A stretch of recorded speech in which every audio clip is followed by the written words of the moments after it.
Yo creo que fue uno de mucho conflicto, aunque vemos muchos momentos que pudieran considerarse de bendición, momentos de celebración, momentos de exaltación de la figura de lo que es Jesús. Aún así, en el caminar hubieron muchas discrepancias, hubieron muchos conflictos con su mensaje, conflictos a la hora de operar, a la hora de enseñar, a la hora de funcionar. Venía contrario a lo que la gente estaba, número uno, esperando y acostumbrados a vivir. Políticamente hablando, socialmente hablando, religiosamente hablando. Así que era complicado aquel aspecto de lo que era el ministerio, específicamente mesiánico de Jesús, y recibir ese ministerio mesiánico. Pero aún en medio de todo lo que se podía manifestar, hubieron algunas personas que mostraron su amor. Jesús siempre lo mostró, y como hemos visto semanas anteriores, es incuestionable el amor de Dios hacia nuestra vida.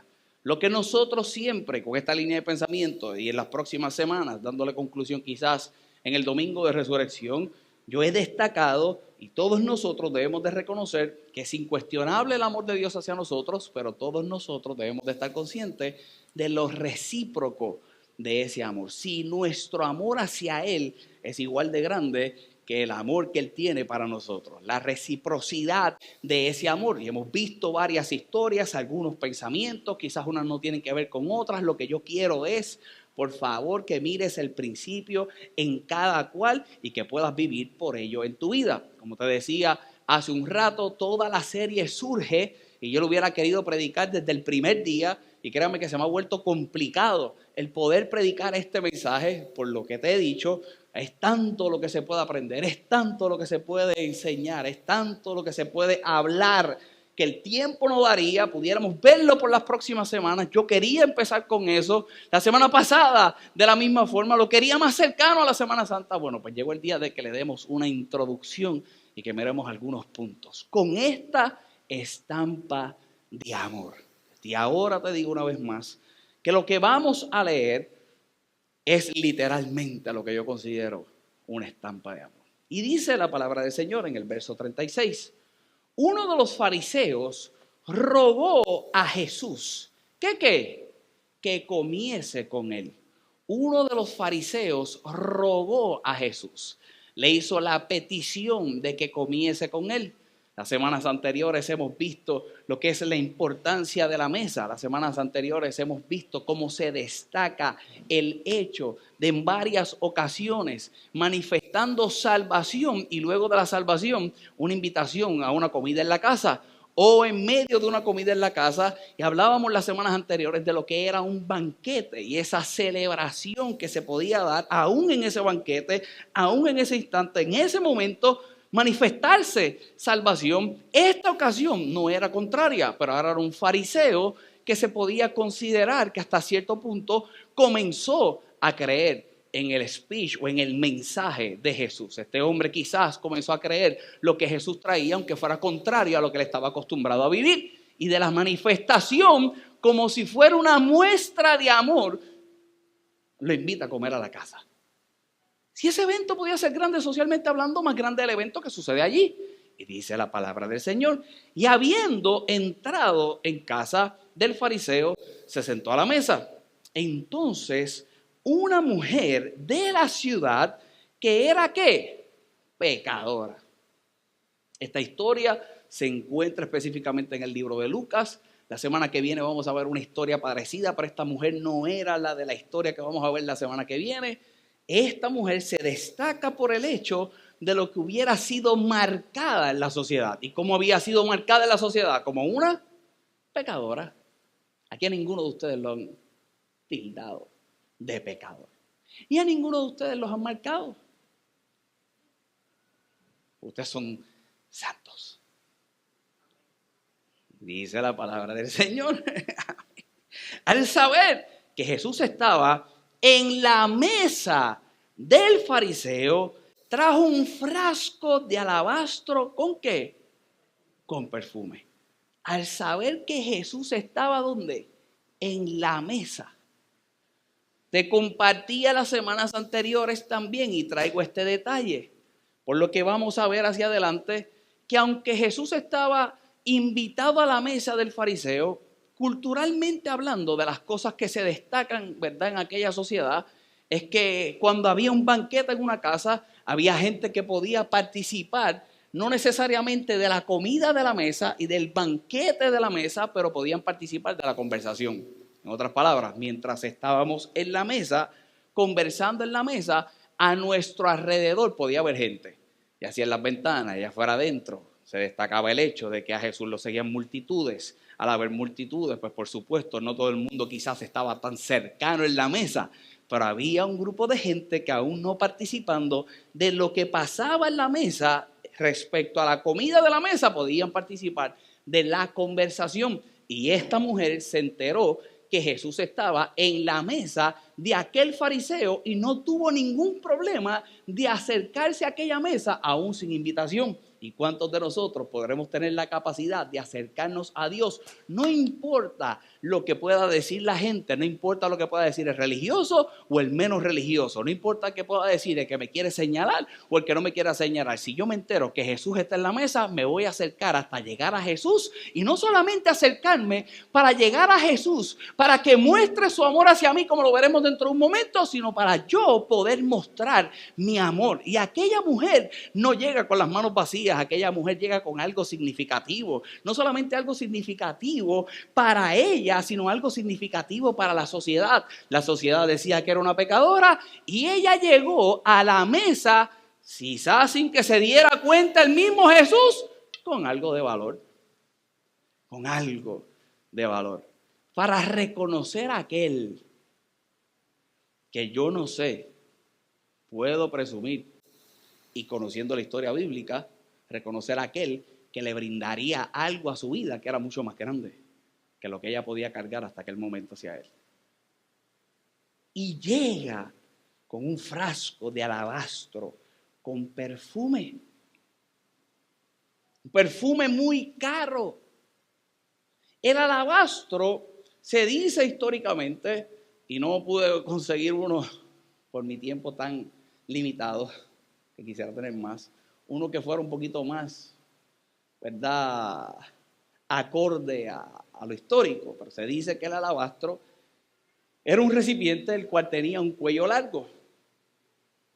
Ese cuello largo, para que se pudiera, y yo traje algo para cada uno de ustedes, y yo quisiera que se lo vayan repartiendo, ¿verdad? Está ahí atrás. Si pueden repartirle a cada uno de ellos un potecito que traje, por favor, lo pueden repartir ahora mismo. Aquel alabastro se supone que para que pudiera usarse lo que había en su interior, se tendría que quebrar, se tendría que romper. Aquel cuello largo, para que pudiera salir todo lo que había adentro, se tendría que quebrar, se tendría que romper. El valor adentro y todo aquello externo se tendría que romper para que pudiera salir todo lo que estaba adentro. Esa es la palabra del Señor. Aquella mujer llega y dice el verso 38, es un detalle poderoso también, y estando detrás de él, a sus pies, esta es la estampa de amor. Yo no tendría ni que predicar. Usted imagínese esto, por favor. Estando detrás de él, a sus pies, llorando, comenzó a regar con lágrimas sus pies y enjugaba con sus cabellos y besaba sus pies y los ungía con el perfume.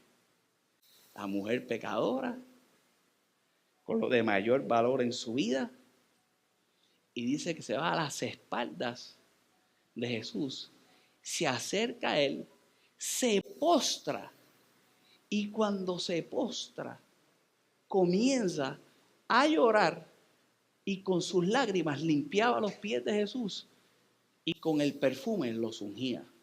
El perfume podía estar planificado, las lágrimas yo no sé, pero un encuentro con Jesús. Lo que yo te pregunto en el día de hoy es, ¿y por qué traer cada potecito? Es para que usted quite la tapa y pueda oler. Porque por más que yo pretendiera, tenía que meterle demasiadas especias. Y una vez más, ojalá hubiera tenido el tiempo para cuando yo rompiera, usted pudiera oler. Pero yo quiero que tú comiences a pensar, si esta mujer tan pronto rompe aquel alabastro, ¿de qué se impregna aquel lugar? Aquel lugar se tendría que impregnar de un aroma.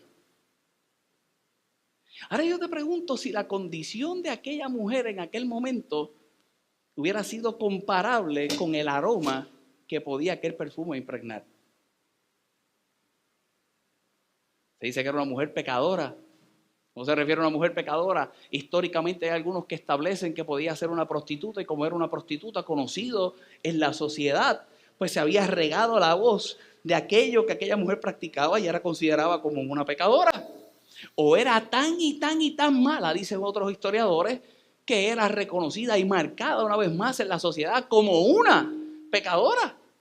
Pongamos lo que era tan mala o pongamos lo que era una prostituta, no sabemos de dónde salió aquello que tendría valor, pero con aquello de valor se acercó al maestro. Y una vez más, yo te pregunto si aquello de valor representaría lo que habría en el interior de ella. Los que conocemos la historia y lo vamos a ver más adelante, para muchos no, pero para Jesús.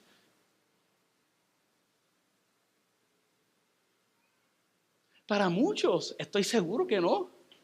Por eso la reacción que nosotros vemos, se dice que históricamente en aquel momento cuando tú llegabas a una mesa, no es como en Occidente, en los tiempos actuales, que nosotros nos sentamos en una silla y estamos allí.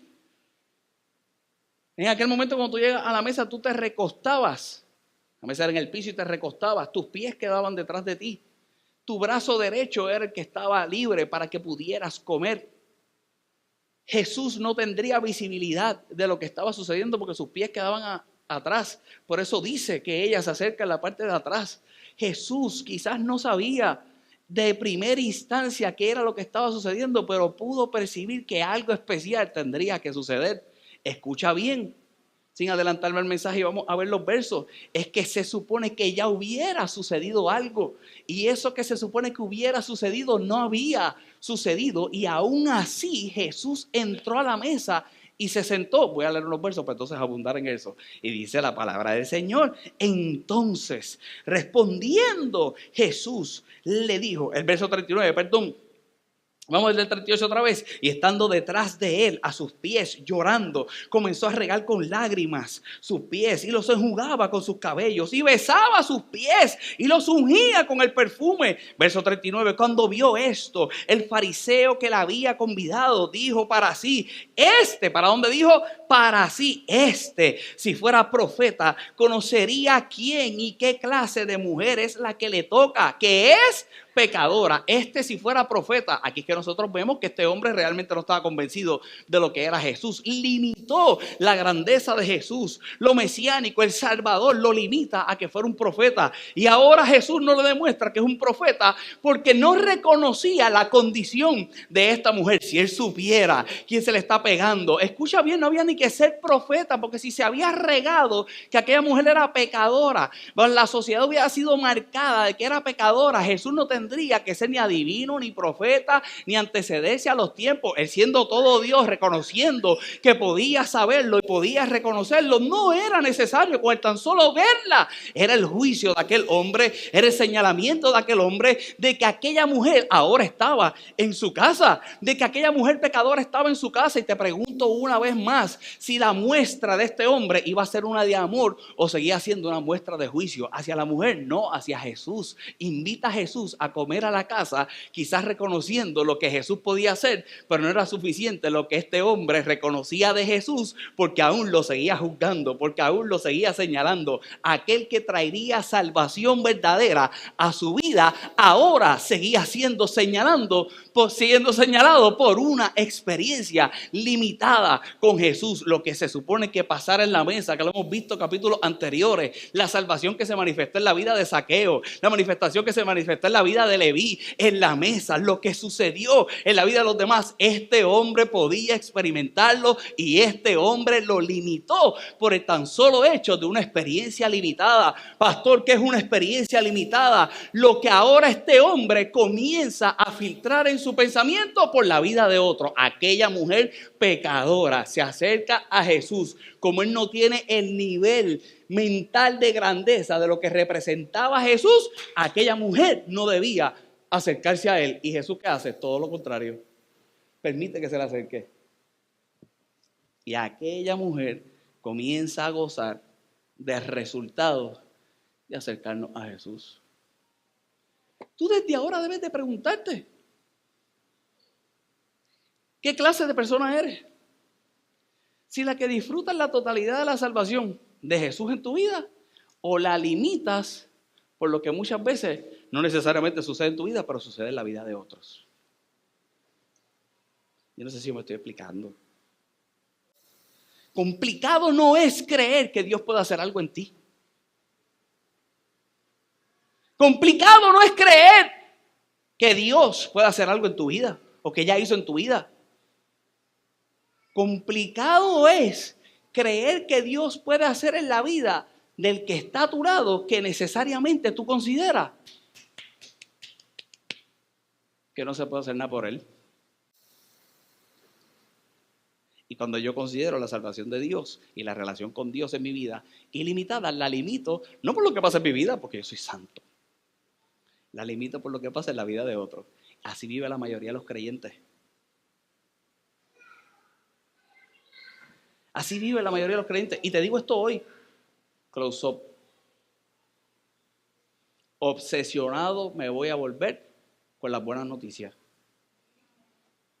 Cansado estoy de que la gente mande a los otros para el infierno. Y ya yo soy pastor, ya yo puedo. Antes yo tenía que, no, calladito porque soy asistente. No. Yo soy pastor, yo tengo mi iglesia. Cansado estoy de que la gente mande a otros para el infierno. Cansado estoy yo de que el fin del mundo, esto se tiene que acabar. Magnífico, tan egoísta eres. Sí que se acabe. ¿Cómo tú estás bien? Mira las noticias, mira lo que se dice, solo que hables del fin del mundo. Tristeza te debe de dar. Y lo que te debe de dar es el ánimo de seguir predicando para que procedan al arrepentimiento, que dejen las cosas de pasar y Cristo reine con nosotros. Y si se va a acabar todo esto, acabamos en victoria, en bendición, predicando, creyendo, viviendo lo bueno. Porque la salvación que viviste tú, también otros son dignos de poderla vivir. Es la limitación de la salvación, la limitación de la vida con Dios, es la limitación de su amor. Pastor, ¿le quiere decir que tú lo permites todo? Mira, hermano, yo no permito nada. Usted hace con su vida lo que le da la gana. Allí usted con Dios. Lo establecido por la palabra del Señor está establecido por la palabra del Señor. Yo no soy el ente de que te dice qué debes de hacer y qué no debes de hacer. Yo te voy a hablar fe, te voy a hablarte de acercarte a Dios y tú maduramente con tu relación con Dios y cercanía a Dios vas a ir determinando qué vas a hacer con tu vida. Esa es la grandeza que debemos de vivir con Dios. Todo en base a reconocer que todo es por amor, que Él nos amó y que como nos amó, nos brinda salvación, nos hace acercarnos al Padre y lo mínimo que espera es que cada decisión que tomemos en la vida nos acerque más a Él, no que nos aparte. Esto es sencillo. Iba a decir algo, pero si lo digo se puede tergiversar. Y dice la palabra del Señor. Cuando vio esto el fariseo que la había convidado, dijo para sí. Si fuera profeta, conocería a quién. ¿Y qué clase de mujer es la que le toca? Mira esto, ¿qué clase de mujer es la que le toca? Que es pecadora. Entonces, verso 40, respondiendo Jesús, ¿a quién le dice? A Simón le dice, espérate. ¿Tú me invitaste a tu casa? Vamos a hablar tú y yo. Pero cuando yo llego a la casa de alguien es para tener conversaciones con los de la casa. Así que vamos a conversar. Y respondiendo Jesús le dijo a Simón, una cosa tengo que decirte. Y él le dijo, di, maestro, una cosita. Una cosa nada más te voy a decir. Di, maestro, un acreedor. Y mira esto, qué poderoso. Y ojalá tú lo puedas recibir, esto no hay ni que explicarlo. Un acreedor tenía dos deudores. Un acreedor tenía dos deudores. El uno le debía 500 denarios y el otro 50. Un acreedor tenía dos deudores, uno 500 y otro 50. Y no teniendo ellos con qué pagar, ¿qué dice? ¿Perdonó a quién?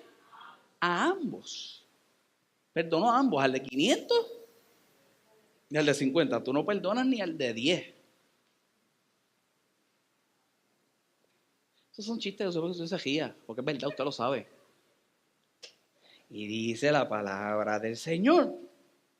El verso 42. Y teniendo ellos y no teniendo con qué pagar, perdonó a ambos. Di pues, ¿cuál de ellos amará? A mí me encanta Jesús. Yo ahora que estoy terminando el coaching ese, Jesús era coach. Él hacía las preguntas y que la gente se haga las respuestas. Y fíjate Jesús, la gente quiere imponerle a la gente lo que tiene que pensar y Jesús lo que buscaba era que lo pensaran porque lo creían, no porque yo te dije. Y lo es central en razón. Y una vez más, le pregunta a él. Le pregunta quién podría amar más con el ejemplo que le trae. El verso 43 que dice, respondiendo Simón, dijo, pienso que aquel a quien ¿qué?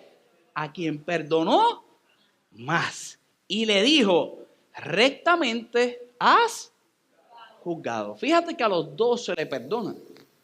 El perdón lo reciben ambos. Lo que está en cuestionamiento aquí no es el recibir el perdón. El cuestionamiento aquí es lo recíproco del perdón. Una vez más, aquí nunca quedará en cuestionamiento el amor de Dios hacia nosotros. Lo que está en cuestionamiento es lo recíproco de ese amor que recibimos. Y Jesús le está diciendo, a los dos se le perdona, pero hay uno que se le perdonó mayor cantidad. Lo que quiere decir es que en los ojos naturales de este hombre, el que tendría más amor o el que recibiría más ese perdón es al que más se le perdonó, porque mucho más grande era la deuda. Una vez más yo quiero que tú sepas que la deuda se canceló, pero la grandeza de esa deuda para el ente natural se supone que sea la reciprocidad del amor, la reciprocidad del amor. Y dice la palabra del Señor. Y aquí es que yo creo que Jesús trae la enseñanza. Él le dice, te tengo que decir una cosa, ¿cierto? De esa cosa surgen dos. Esta enseñanza y esto que viene ahora. La enseñanza yo creo que era para que todos los que estaban alrededor la vieran. Y no solamente todos los que estaban alrededor la vieran, sino que todos los que se iban a exponer a esta palabra también la pudieran ver. Pero esto era lo que tenía que decirle. Esta era la cosa que tenía que decirle. ¿Y qué era la cosa que tenía que decirle? Y vuelto, ¿a quién? A la mujer. ¿Dijo a quién? A Simón. Vuelto a la mujer, le dice a Simón, ¿ves esta mujer? ¿Tú ves esta mujer? Entré en ¿dónde? En tu casa y no me diste aguas para mis pies. Yo entré en tu casa y no me diste agua para mis pies. Mas esta ha regado mis pies con lágrimas. Ha regado mis pies con lágrimas. Dice la palabra del Señor. Y los ha enjugado con sus cabellos. Los ha enjugado con sus cabellos. Dice el verso 45. No me diste beso. Mas esta, desde que entré, no ha cesado de besar mis pies. Esta mujer no ha cesado de besar mis pies. Verso 46. No ungiste mi cabeza con aceite. No ungiste mi cabeza con aceite. Tú, que culturalmente hablando se supone que lo hiciera. Tú que conoces muy bien la cultura, lo religioso, tú no lo hiciste. Mas esta ha ungido con perfume mis pies. Mis pies. La mayoría de la gente quiere acomodar a Jesús En su cabeza. En su cabeza. Se supone que Jesús, al entrar a la casa, este hombre le limpiara los pies al entrar. Hemos dicho un sinnúmero de veces y lo seguiré repitiendo cada vez que expongamos puntos como estos. La gente en aquel tiempo no andaba en las Jordan que tú andas hoy. La gente en aquel tiempo no andaba con los ferragamos que te pones de vez en cuando. La gente en aquel tiempo andaba con unas sandalias que mientras iban caminando recogían todo el polvo del camino. No solamente recogían todo el polvo del camino, recogían todo el estiércol de los animales que utilizaban como medio de transportación en el camino. ¿Me estoy explicando? El camino no era tan agradable como los caminos que nos quejamos hoy en nuestro Puerto Rico, que están duros.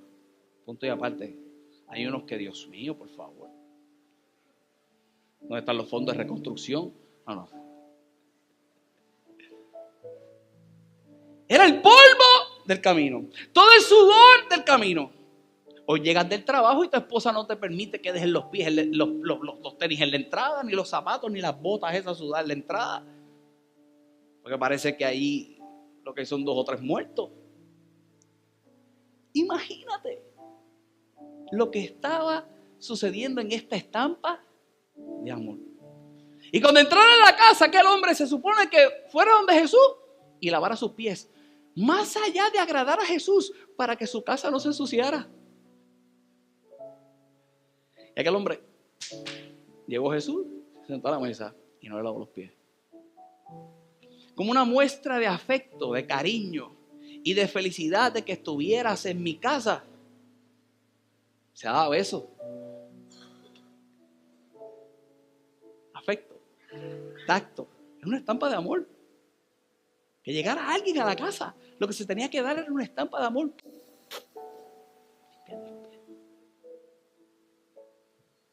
Y aquel hombre hubiera tenido la capacidad de poder ungir a Jesús la cabeza.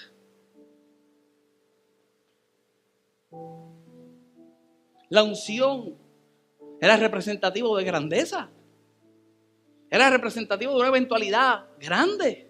Pero no solamente una eventualidad grande, sino grande el que estoy recibiendo en mi casa. La cabeza. Y aquel hombre ninguna reconoció. Para aquella mujer fue capaz de estar en los pies del maestro y con su cabeza limpiar sus pies. Con su cabeza ungir sus pies. Y recibir en su cabeza lo que Jesús habría hecho e iba de hacer en todo su camino. Con sus cabellos postrados en sus pies. El camino, la verdad y la vida en toda su manifestación. Los pies de Jesús decían milagros. Los pies de Jesús decían salvación. Los pies de Jesús decían libertad. Los pies de Jesús dirían muerte y resurrección. ¿Acaso no era lo que aquella mujer necesitaba? ¿En dónde? En su mente, en su cabeza. Porque todo su alrededor decía pecadora, pero aquella reacción de llevarlo de más valor a los pies de Jesús traería en su vida la manifestación que nosotros vemos al final del capítulo. No ungiste mi cabeza con aceite, mas está ungido con perfume en mis pies. Por lo cual te digo que sus muchos pecados le son perdonados. Y los que estaban juntamente sentados a la mesa comenzaron a decir entre sí: ¿quién es este que también perdona pecados? Pero Jesús le dijo ¿a quién? ¿A quién le dice Jesús? A la mujer. tu fe te ha. ¿Ve? La manifestación de lo que Jesús iba a hacer en esa casa. ¿Se dio o no se dio? Se dio en aquella mujer. Todos los que estaban a la mesa lo pudieron haber hecho, pudieron ser salvos, pero por lo que estaban mirando en la vida de otro, no se manifestó salvación en su vida. Se manifestó en aquella que sabía que aquel era un ente de salvación. Yo lo que le pido a Dios en el día de hoy es que tú estés muy consciente de a quién te acercas. Y cuando te acerques, tú te acerques con lo de más valor. Y el alabastro pudo haber sido representativo para el mismo Jesús de lo que era aquella mujer. Rota por fuera, con mucho valor por dentro. Y cuando lo pones a los pies de Jesús, en tu cabeza, lo que se debe manifestar es lo más grande que podemos recibir de su parte, que es la salvación. La salvación que se refiere en ese lugar, una salvación por dentro y por fuera. Cuando esta mujer saliera de esa casa, ¿la sociedad le iba a dejar de decir pecadora? Estoy seguro que no. Iba a seguir siendo la pecadora que le limpió los pies a Jesús. Pero para ella, la pecadora que recibió la salvación de aquel que es capaz de permitir que se le acerque a lo mejor en el peor estado de su vida. Y ese es el Dios que yo le sirvo. Y no importa cómo te encuentres en el día de hoy, siempre que tú entiendas lo que hay dentro de ti, lo valioso que Él mismo depositó en ti, lo pongas una vez más a los pies del Maestro, lo que vas a poder recibir de Él es toda su vida, la vida eterna que se manifiesta aquí y ahora en el nombre poderoso de Jesús. Cada vez que se te olvide, abre el pote que te di y huélelo. Cada vez que pongas en duda lo que Dios ha hecho en tu vida, abre el potecito pequeño que te di. Si hay alguien que falta, levante su mano, se lo van a dar ahora. Porque sé que hay 2 o 3 que llegaron después de que se repartió. Huélelo. Cada vez que te expongas a otro allá afuera que te diga lo contrario a lo que Dios ha dicho para tu vida, abre el potecito que te di y huélelo. Cada vez que te diga que no puede,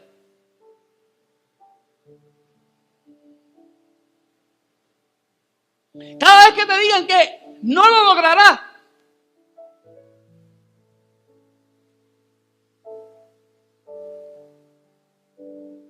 te voy a decir algo, y no sé ni por qué digo esto. Tú no tienes que demostrarle nada a nadie. Tú no tienes que demostrarle nada a nadie de lo que tú eres capaz de hacer, lo que Dios hizo en tu vida. Pero hay alguien que tiene que reconocer lo que Dios ha hecho, que no es lo mismo. Tú no tienes que demostrarle a nadie. Cuando se derrama el perfume, Jesús era el único que lo tenía que percibir, pero todo alrededor estaba pendiente. Aquí se registra la tiranía quizás de aquellos hombres y el juzgar de aquellos hombres, pero alrededor tuvo que haber gente que habrá dicho lo que hizo Jesús. Y no solamente lo que hizo Jesús, lo que hizo esta mujer y con lo que salió aquella mujer. No solamente los religiosos lo juzgarán, muchas veces gente cercana tampoco lo entiende y lo vamos a ver la semana que viene. Mi oración en el día de hoy es que tú lo entiendas. Tú eres el único que lo tienes que entender. Con esto voy a cerrar. Santiago, el capítulo 2. Yo lo que quiero es que tú te lleves un verso después de hoy. Un verso. Yo te voy a leer casi todo el capítulo, pero es para que te lleves un verso. Un verso por el cual yo quiero que tú creas después de esto, que sea una estampa de amor en tu vida. Este verso tiene que ser una estampa de amor en tu vida. Dice la palabra del Señor. Y te acuerdas de la limitación, el vivir ilimitadamente ese amor de Dios en nuestra vida. Dice la palabra del Señor, hermanos míos, que vuestra fe en nuestro glorioso Señor Jesucristo sea, ¿qué dice? Sin acepción de persona. El escritor le está diciendo, por favor, ¿Sabes? Que tu fe sea sin acepción de personas. No hay nadie tan malo. Hay gente que no ha creído cuán buenos pueden ser. No, pastor, es que yo he vivido con uno que, esa es la pata del diablo. Fíjate, así me decía una maestra que yo tenía en 6º grado, te perdono. ¿Tú estás grabando? Yo creo que ya te tiene en Facebook. Te perdono, ponme, te perdono, hija de Beelzebub. Verso 2. Porque si en vuestra congregación entra un hombre, mira esto, con anillo de oro y con ropa espléndida, también entra un pobre con vestido andrajoso, y miráis con agrado al que trae ropa esplendida y le decís, siéntate tú aquí en buen lugar, y decís al pobre, estate tú allí en pie y siéntate aquí bajo mi estrado. Verso 4, no hacéis distinciones entre vosotros mismos y venid a ser jueces. ¿Con qué? Con malos pensamientos. Después vamos a abundar en esto. Esto es lo que te está, olvídate del pobre y del rico. Yo te estoy hablando de lo que se exterioriza y la gente dejándose llevar por lo que se exterioriza. Mira esto, mira lo que le dice. Una vez más, jueces con malos pensamientos. Verso 5, hermanos míos, amados, oíd, ¿no ha elegido Dios a los pobres de este mundo para que sean ricos en fe y herederos del reino que ha prometido a los que le aman? Verso 6, pero vosotros habéis enfrentado al pobre. No os oprimen los ricos y no son ellos los mismos que os arrastran a los tribunales. Verso 7, no blasfeman ellos el buen nombre que fue invocado sobre vosotros. Si en verdad cumplís la ley real conforme a la escritura, amarás a tu prójimo como a ti mismo, bien hacéis. Pero si hacéis acepción de personas, cometéis pecado y quedáis convictos por la ley como transgresores. Verso 10, porque cualquiera que guardare toda la ley, pero ofendiera en un punto, se hace culpable de todos. Porque el que dijo, no cometerás adulterio, también ha dicho, no matarás. Ahora bien, si no cometes adulterio, pero matas, ya te has hecho transgresor de la ley. Matando, juzgando, y aquí vemos unos elementos históricos que no voy a tocar en el día de hoy, porque lo que yo quiero que tú te lleves es este verso que viene ahora. Te trae esta disparidad de lo que se mostraba en el exterior, lo que estaba sucediendo en medio de la congregación, y cómo se podía aceptar a uno, no se podía aceptar a otro, y cómo se establecía un juicio con un mal pensamiento, una manera errónea de pensar. Se está tratando de corregir esto. Dice la palabra del Señor, así hablad y así haced, como los que habéis de ser juzgados por la ley de la libertad. Y mira el verso 13, qué poderoso, con lo que yo quiero que tú vivas. Porque juicio, ¿sin qué? Sin misericordia se hará con aquel que no hiciere. Mira lo que este hombre escribe. Juicio sin misericordia se hará con aquel que no hiciere misericordia. ¿Y qué dice al final de ese verso? El final de ese verso, yo quiero que tú vivas por esto. Y la misericordia triunfa. Difícil, Nostaliza. Dificilísimo. Porque es que fáciles somos para juzgar. Pero qué difícil es ser misericordioso. Cuando lo que promueve la buena noticia de salvación es que la misericordia triunfe sobre el juicio. Pastor, ¿y cómo pudiera suceder eso? Si yo fuera misericordia, si esa palabra estuviera bien dicha, y si yo mostrara misericordia, alguna introspección yo he tenido que hacer en mi vida para poder llegar ahí. Usualmente para poder llegar ahí, he sido de los que se le perdonó mucho. Y como he sido de los que se le perdonó mucho, algún ajuste tendré que haber hecho en mi vida para dejar de practicar lo que estaba practicando. y por eso muestro misericordia, creyendo que aquel que le estoy mostrando misericordia hará lo mismo que yo hice. ¿Cierto? Si yo lo hago y tú lo haces y tú lo haces y tú lo haces, ¿no viviríamos en un mejor Puerto Rico? Si tú lo haces y yo lo hago y tú lo haces, ¿no viviríamos en un mejor hogar?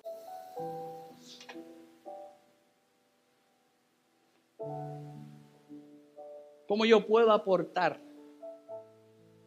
a que tú cambies? Volvemos. Esto no es un mensaje de todo permisible. Porque tenemos los listos que también entonces se dejan llevar por estos mensajes para seguir siendo como son. Ellos mismos buscarán su juicio. Esto yo te estoy hablando en base a salvación y en base a lo que Cristo hace en las vidas. Pastor, ¿y qué es lo que Cristo hace en la vida? Lo que hizo en tu vida. Y yo quiero que de aquí tú te vayas reconociendo qué hizo en ti. ¿Qué hizo en ti? Y cuando tú estés muy claro de lo que Dios hizo en ti, cuando mires hacia el lado, se dará todo lo contrario de lo que pasó en la vida de aquel fariseo. Que en vez de juzgar lo que estaba pasando a aquella mujer y poner una limitación a lo que se recibiría de Cristo, de Jesús, de Dios, pudiera ser grandioso y maravilloso en la vida. Yo no sé si yo me expliqué. La semana que viene yo voy a traer otra historia parecida a esta. Si no te acuerdas de nada de lo que te he dicho, ve al canal de YouTube. Para adicionar, ve al canal de YouTube. Cada vez que dudes de lo que Dios ha hecho, ¿qué vas a hacer? Vas a abrir el potecito y vas a oler. Roto con algo maravilloso adentro. Parecería dañado. Y no era dañado, era necesario para que saliera lo de valor que estaba muy dentro. ¿Tendremos la capacidad de poder reconocer eso nosotros en nuestra vida? Mientras más roto, peor te sientes. Y mientras más roto, más miserables queremos ser. Que cada vez que la vida te trate de romper, saque algo de valor en ti. Pero eso solamente sucede cuando te acercas a Cristo. Cuando lo pones en sus pies, lo pones en su camino, y ahora en tu cabeza, dando su camino, tiene que ser seguro. Tiene que ser seguro. Esa es mi oración para ti en el día de hoy. Amén. Ponte de pie, levanta tus manitas al cielo, vamos a orar.